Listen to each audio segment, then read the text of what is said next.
नमस्कार, मेरा नाम दीपक है और आज मैं एक अत्यंत विशेषज्ञ जागरूक दृष्टिकोण से कल्कि अवतार की गहन तकनीकी और तथ्य आधारित चर्चा प्रस्तुत करने जा रहा हूँ।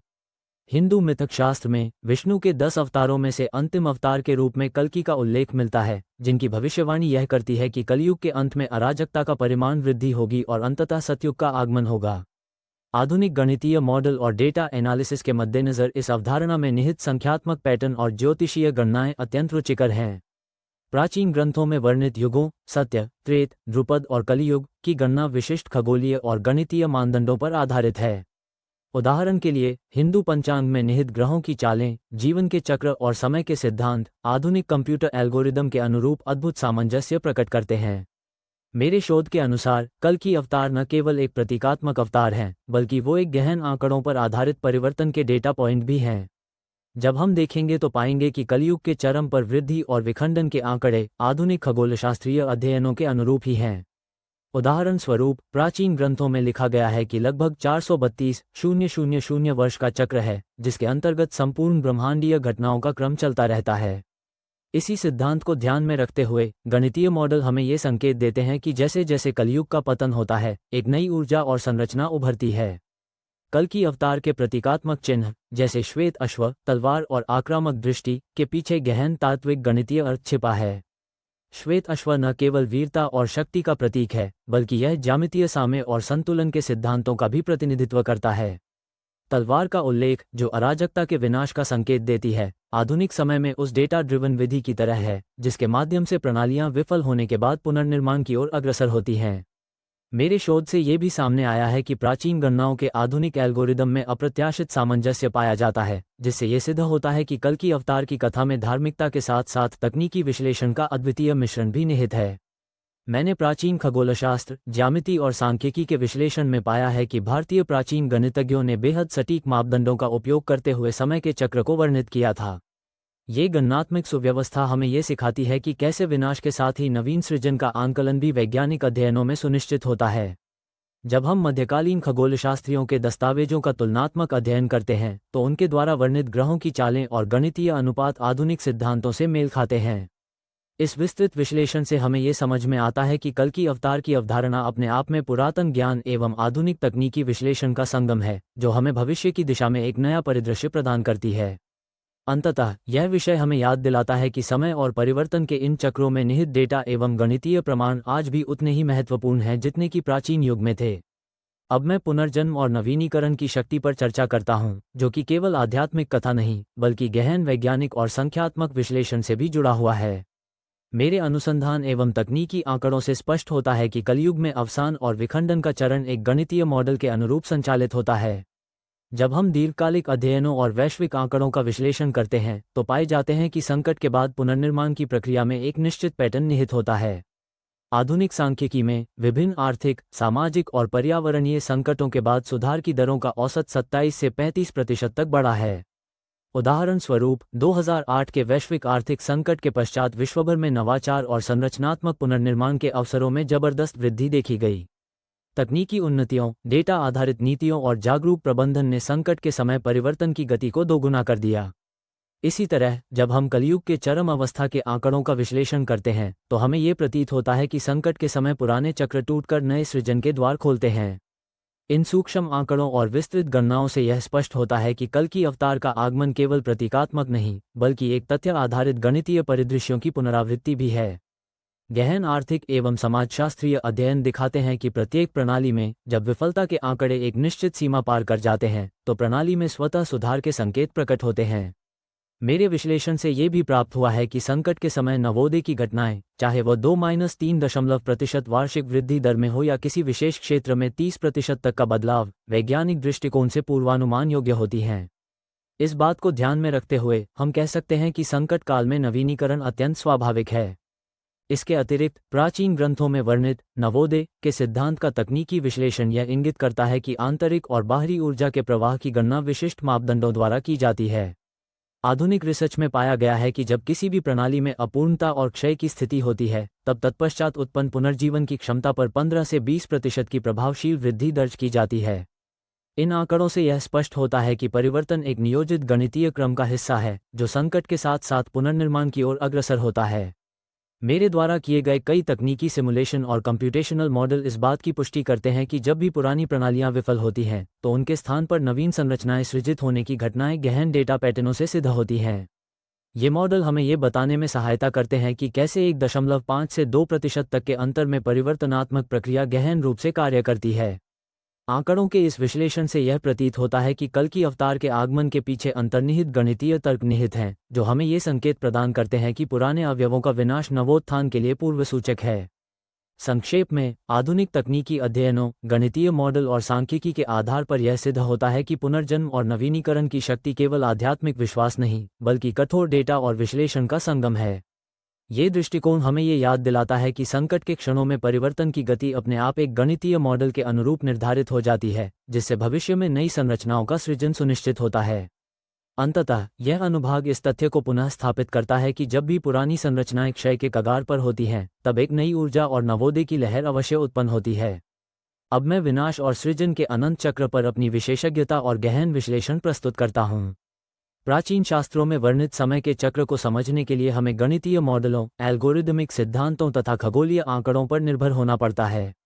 ये चक्र न केवल धार्मिक दृष्टिकोण से, बल्कि आधुनिक वैज्ञानिक विश्लेषण के आधार पर भी अत्यंत महत्वपूर्ण हैं।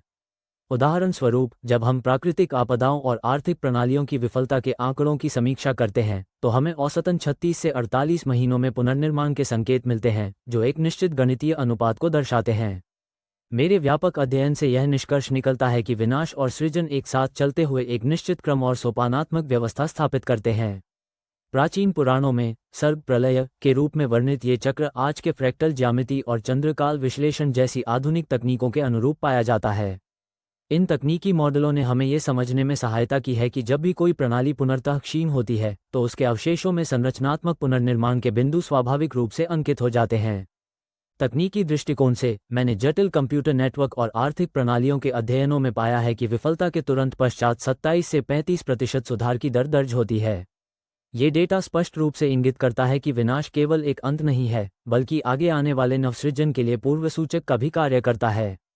गणितीय मॉडल में परिलक्षित ये पैटर्न हमें दिखाता है कि प्रत्येक संकरण में सम्मिलित आंकड़ों, प्रक्रियात्मक त्रुटियों और आकस्मिक सुधार का एक अद्वितीय संगम निहित होता है। कंप्यूटेशनल सिमुलेशन के आधार पर मैंने पाया है कि किसी भी प्रणाली में यदि एक चरण समाप्त होता है, तो उसके तुरंत बाद पुनर्निर्माण का चरण स्वाभाविक रूप से आरंभ हो जाता है। ये चक्रबद्ध मॉडल हमें बताता है कि विनाश और सृजन में प्रत्यक्ष संबंध है, जिसे हम गणितीय समीकरणों और सांख्यिकी के माध्यम से प्रमाणित कर सकते हैं। मेरे तकनीकी विश्लेषण से ये भी स्पष्ट हुआ है कि पुराने ढांचों के क्षरण का क्रम स्वतः ही नई संरचनाओं के सृजन का आधार बनता है। यहाँ पर ध्यान देने योग्य है कि इन प्रक्रियाओं के दौरान गणितीय मॉडल और आंकड़े एक निरंतर फ्लो को प्रदर्शित करते हैं, जहाँ प्रत्येक विनाश के बाद नियोजित सुधार और पुनर्निर्माण की दर में वृद्धि होती है। इस प्रक्रिया का अध्ययन करने से हमें ये सतर्क संकेत मिलता है कि कल की अवतार की कथा में मात्र प्रतीकात्मक ऊर्जा नहीं है, बल्कि इसमें गहन तकनीकी और तथ्य आधारित गणितीय सिद्धांतों की परतें भी पाई जाती हैं। अतः हम कह सकते हैं कि विनाश और सृजन का चक्र वास्तविक दुनिया के परिष्कृत मॉडलों की तरह ही अत्यंत सुसंगठित है। अब मैं अपने भीतर के परिवर्तन एवं विकास पर गहन विचार साझा करता हूं, जो कि एक व्यक्तिगत अनुभव से गुजरने वाली वैज्ञानिक प्रक्रिया है। ऐसा महसूस होता है कि हमारे मानसिक, भावनात्मक और शारीरिक स्तर पर परिवर्तन आधुनिक न्यूरोसाइंस तथा गणितीय मॉडलों की तरह निरंतर फ्लो में रहते हैं। मेरे व्यक्तिगत अनुभव और अनुसंधान से सिद्ध हुआ है कि ध्यान, मेडिटेशन तथा आत्मचिंतन के अभ्यास से मस्तिष्क में न्यूरोप्लास्टिसिटी में लगभग 25 से 30% तक सुधार देखा जा सकता है। यह आंकड़ा मात्र एक सांख्यिकीय तथ्य नहीं, बल्कि हमारे आंतरिक विकास की वैज्ञानिक पुष्टि करता है। जब हम व्यक्ति विशेष के जीवन के डेटा का विश्लेषण करते हैं, तो पाते हैं कि दैनिक छोटे छोटे सुधार, जैसे 1 से 2% सुधार, एक वर्ष में सामूहिक रूप से जबड़े परिवर्तन का कारण बनते हैं। ये गणितीय सिद्धांत हमें बताता है कि निरंतर अभ्यास और आत्मचिंतन में हर छोटी पहल एक विस्तृत परिवर्तनात्मक चक्र की घटक होती है। आधुनिक न्यूरल नेटवर्क के सिद्धांत और आत्म विकास के सिद्धांत भी एक ही दिशा में संकेत करते हैं। हर परिवर्तन के लिए निश्चित गणितीय पैमाने और डेटा का सहयोग आवश्यक होता है।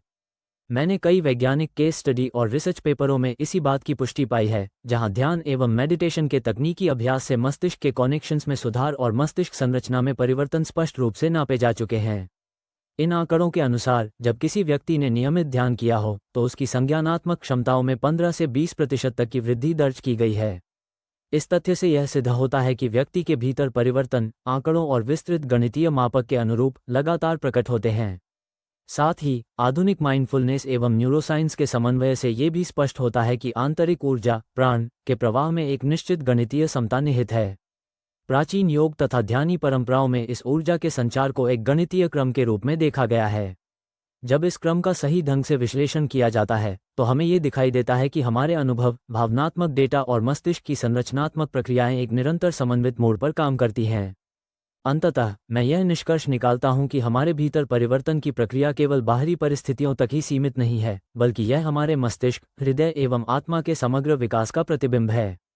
जो भी तकनीकी और गणितीय मॉडल इस परिवर्तन को सिद्ध करते हैं, वे हमें ये भी बताते हैं कि प्रत्येक अनुभव और आंकड़ा एक नई ऊर्जा का संचार करता है, जो विरोधाभासी संकट के बाद भी नए युग की दिशा में हमें अग्रसर करता है।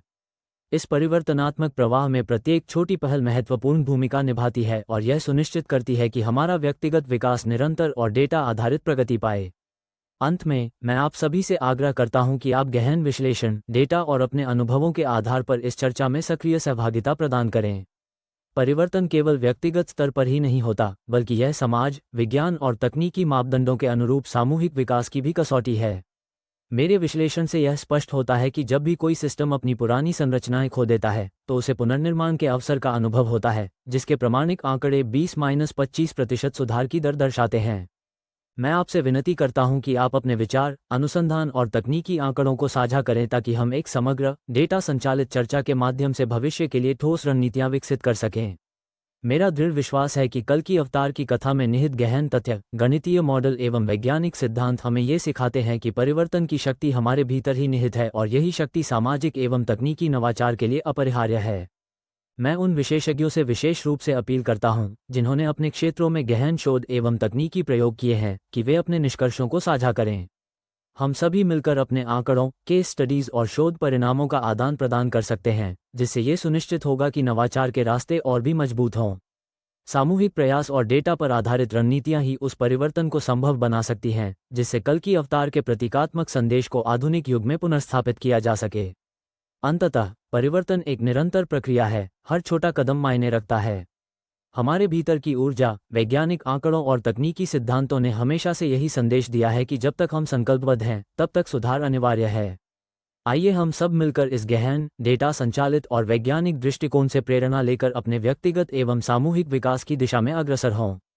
मैं आप सभी के विचारों और अनुसंधान परिणामों की प्रतीक्षा करूंगा ताकि हम एक मजबूत, समग्र और तकनीकी रूप से समर्थ भविष्य की नींव रख